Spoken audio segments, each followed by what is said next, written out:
Mais velho do que Matusalém. A doutrina secreta. Capítulo 3. O corpo glorificado. E o mestre disse: Não vos enganeis. A carne que vistes corromper-se não é a última palavra de Deus. Pois vos afirmo, há um corpo que não se gasta, um corpo que não se quebra, um corpo que não conhece enfermidade nem decadência. Assim como a semente precisa morrer para dar fruto, assim também o corpo natural cede lugar ao corpo glorioso. Mas digo-vos, aquele que aprende a viver no Espírito não precisa esperar pelo sono da morte para receber tal transformação, pois já em vida pode ser revestido da luz que não se apaga. Este corpo não é feito apenas de sangue e ossos, mas de força e espírito.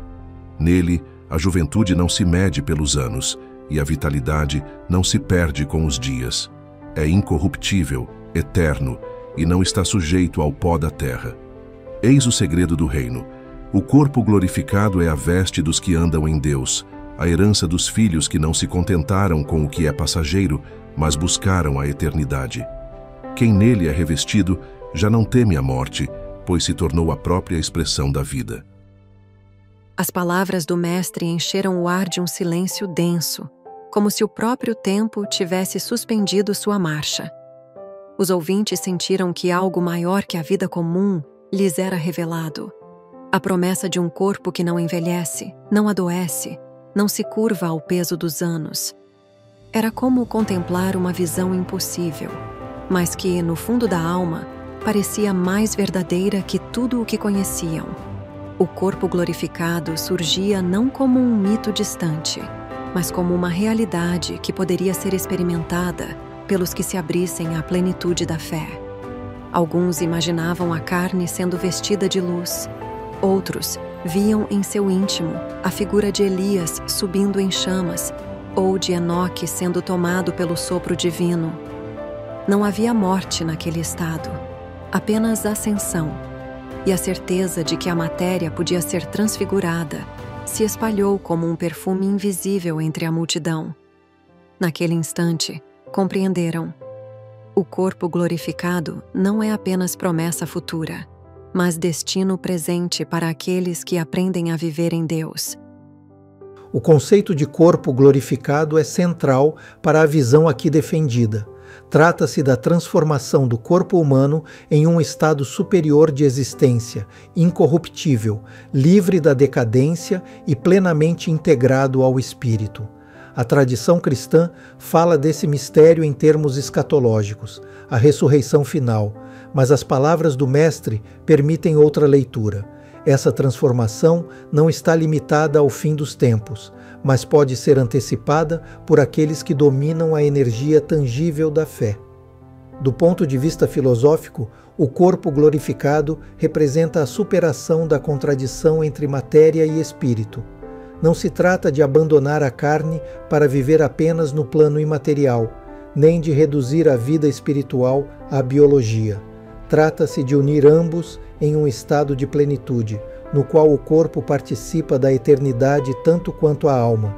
A ciência, ao estudar os limites da biologia, encontra sempre o mesmo obstáculo: a degeneração celular, o envelhecimento, a morte inevitável. O corpo glorificado rompe essa barreira não pela técnica, mas pela integração da carne ao espírito. É a vitória da ordem divina sobre a entropia, a realização de uma vida na qual cada célula é animada pela energia da fé. Assim, a longevidade extrema culmina não apenas em viver longos dias, mas em viver em um corpo que já não pertence às leis do tempo. O corpo glorificado é a assinatura visível da transcendência consciente. É a prova de que o homem, unido a Deus, pode não apenas prolongar a vida, mas transfigurá-la. O corpo glorificado não é apenas o destino de um homem que alcançou plenitude, mas a revelação de uma promessa universal.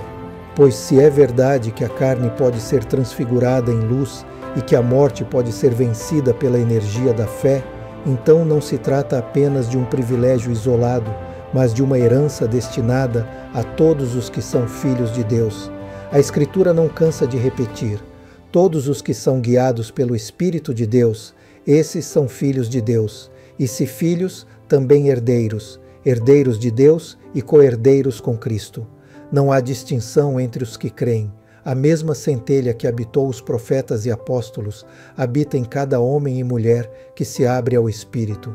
Assim, compreender o corpo glorificado é compreender também o princípio da herança divina, pois a juventude eterna, a vitalidade sem declínio e a liberdade de transcender conscientemente não são apenas conquistas pessoais, mas parte de uma herança espiritual que pertence a todos os que ousam reivindicar seu direito de filhos.